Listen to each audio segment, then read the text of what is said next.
Hello, student. How are you? Last lecture, we will discuss the theory of the stock markets. Now, now we calculate the example of stock market. In this chapter, stock market has four methods. Number one, one period valuation model. One period valuation model में हम 1 year की current value find out करेंगे, जिसका formula है P0D1/1 plus KE.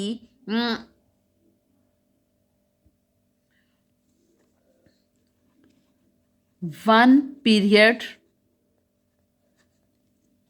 Valuation model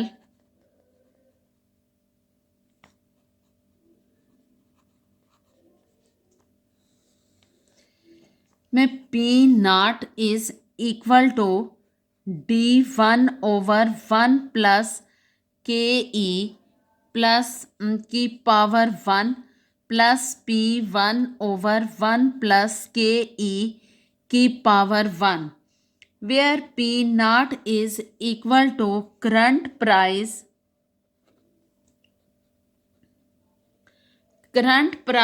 of the stock. Current price of the stock. D1 is equal to dividend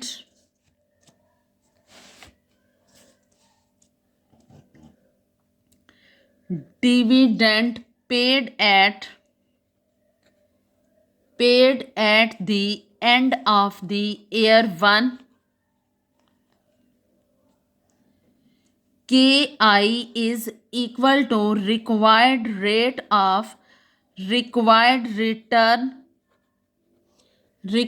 return on investment,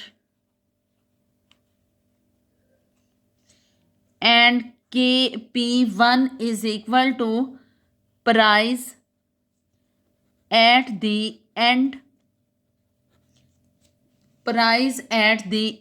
of the year of the first period. In example number 1,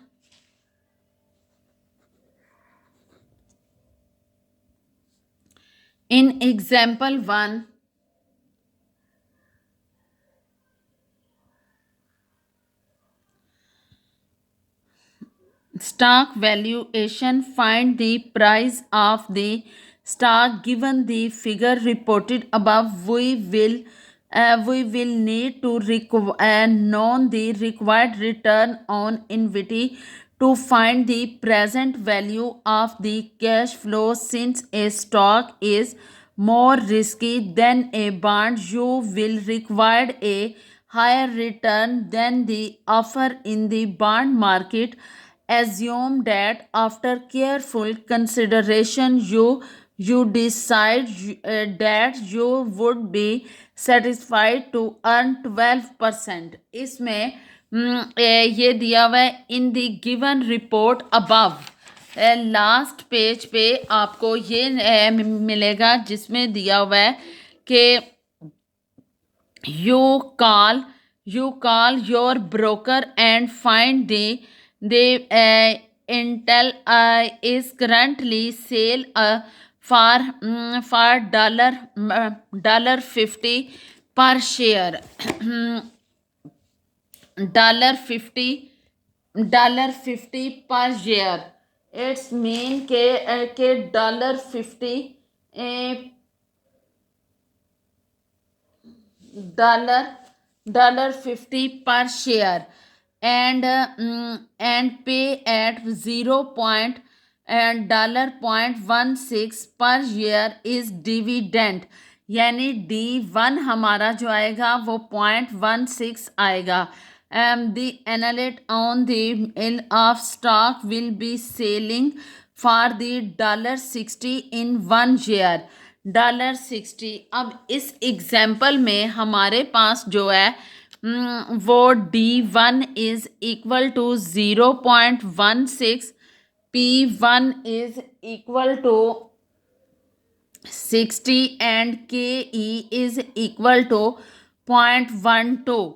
अब हमारा P0 is equal to आ गया D1 over 1 plus KE की power 1 and P1 1 plus KE की power 1। इन दोनों को आप combine करके भी लिख सकते हैं P1 plus D1 1 plus KE की पावर 1। D1 हमारे पास 0.16 प्लस 60 आ गया, प्राइस 1.12।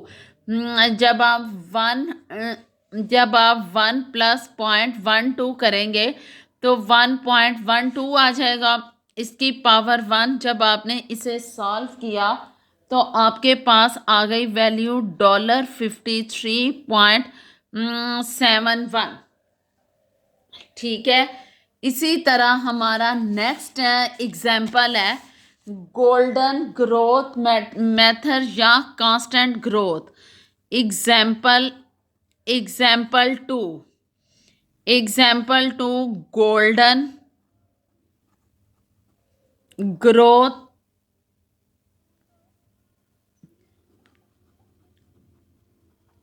ग्रोथ मॉडल या कांस्टेंट ग्रोथ,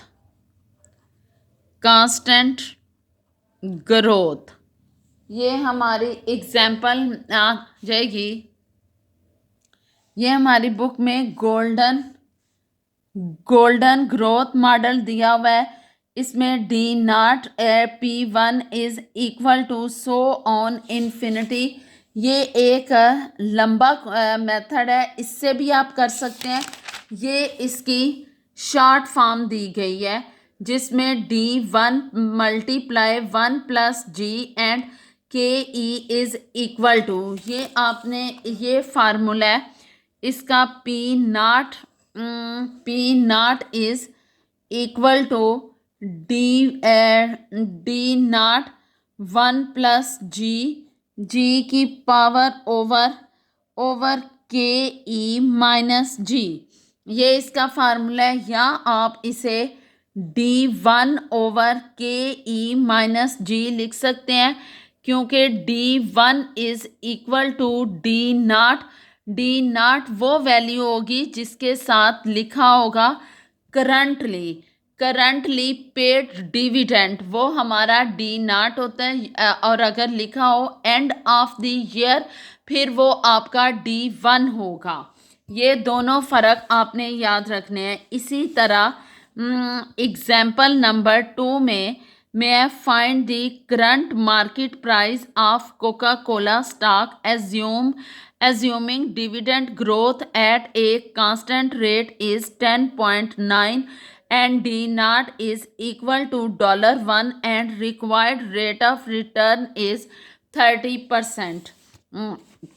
इधर हमें गिवन है D0 इज इक्वल टू 1.1। आप इसका चाहे D1 इधर ही अलग से निकाल लें, 1 प्लस G आता है तो ये आ जाएगा G हमारे पास है 10.95%, या आप इसे 0.1095 भी लिख सकते हैं। KE हमारे पास गिवन है 13%। जब आपने लगाया तो P0 हमारे पास आ गया D0 1 है, 1 प्लस 0.1095 ओवर 13.13 माइनस 0.1095। जब आपने इसे सॉल्व किया 1.1095 over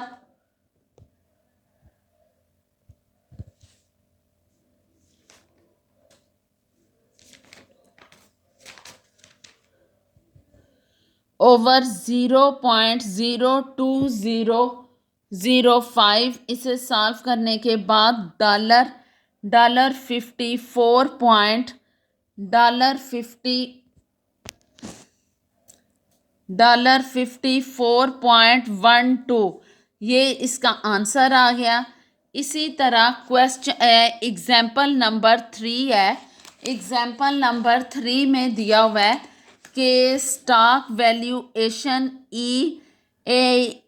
PE mean price earning valuation method is very large means of the much market willing to pay $1 of earning from a firm. A high price earning has two interpretations. A high is equal to, इसी तरह इसका formula है the EP ratio to be used. the EP ratio जिसके साथ लिखा होगा वो हमारा P/E है।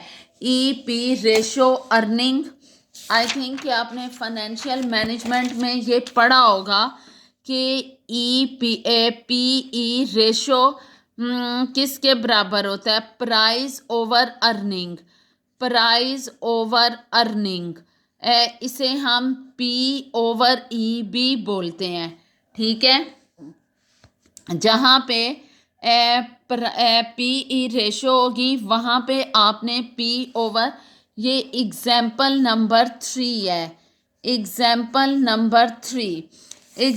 नंबर 3 में है the average industry PE ratio for restaurant similar to a Paul restaurant chain is 23 mean हमारा आ जाएगा, रेशो जो है वो हमारा 23 है। What is the current price of the apple B if earning per share are the projected to be 1.13, यानी earning हमारा E आ गया। अर्निंग वैल्यूएशन मेथड का फार्मूला है जिससे हमने प्राइस अर्निंग वैल्यूएशन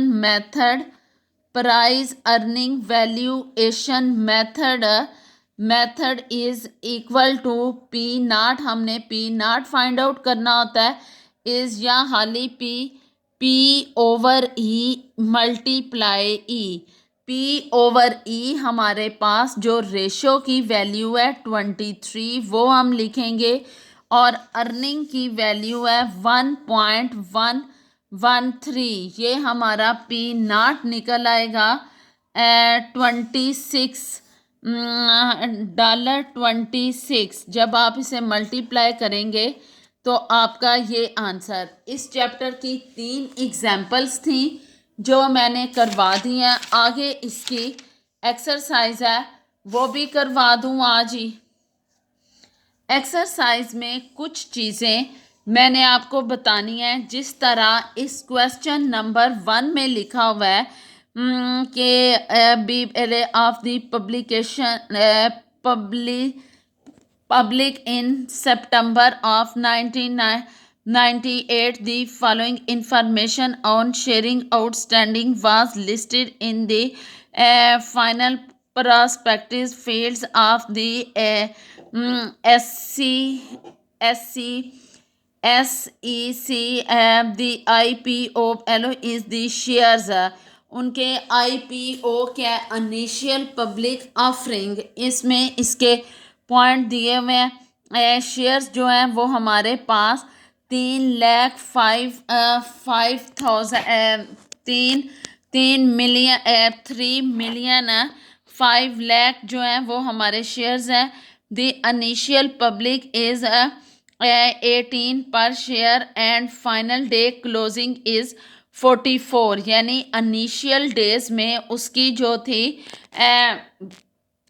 उसमें उसकी जो थी प्राइस शेयर्स की वो, and closing price is 44.8। If the investment broker retain the 1.26 per share as a fees, जो आपने शेयर्स जिस पे उसमें से आप फीस माइनस करेंगे तो आपके शेयर का जो इंटरेस्ट होगा, जो इनिशियल प्राइस है, फिर आपको तब पता चलेगी। What are the new proceeds of the and the market capitalization of the new shares of BEBA। इसको मैं करवाती हूँ आपको। इसका जो होता है नेट प्रोसीड, क्वेश्चन नंबर 1 आ गया। Net net proceeds at two is equal to आपकी जो शेयर वाली वैल्यू है 18, जिसमें उसने सेल किया था, और उसकी फीस उसमें से आप माइनस करेंगे तो आपके शेयर 3,000,000 5 लाख के साथ मल्टी, जब आपने इसे तो माइनस किया तो ये 74 multiply 35,000 is equal to 5859,000 and zero. ये आपका आंसर आ गया। आगे आपके market capitalization, market capitalization market capitalization में आपका आ जाता है। मार्केट कैपिटलाइजेशन में आपकी जो ये शेयर्स हैं उनको आपने ये जो आपकी क्लोजिंग वैल्यू है उसके साथ मल्टीप्लाई करना है। 44.88 multiply 3,000,000 5 lakh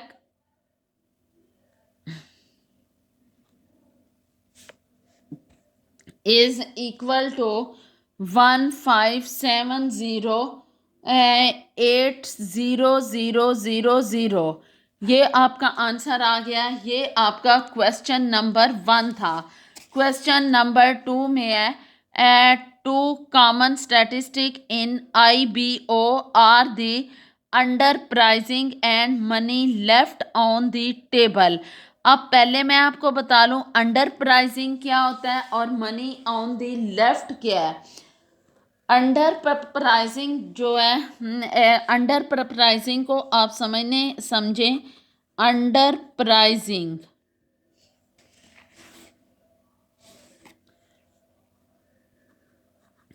under pricing basically the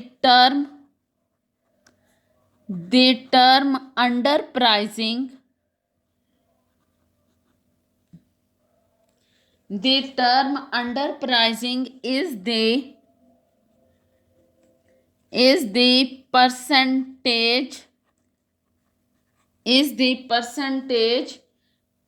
change between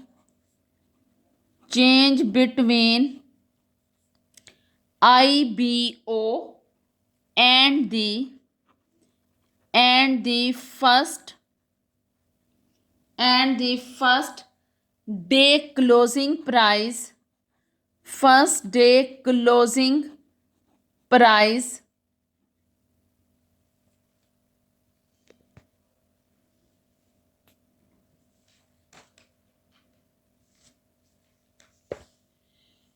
closing price. इस तरह अगला आपका है money left on the table, money left on the table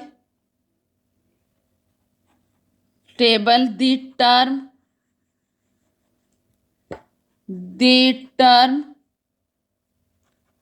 money left on the table is the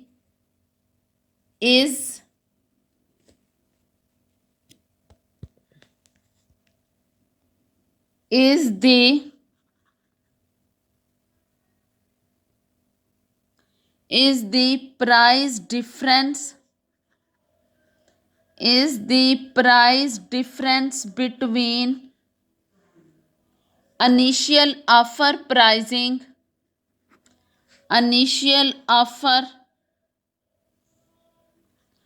initial offer price and the first day closing price,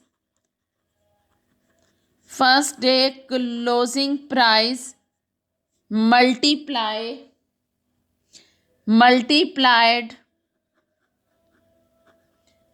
multiplied by the number of shares,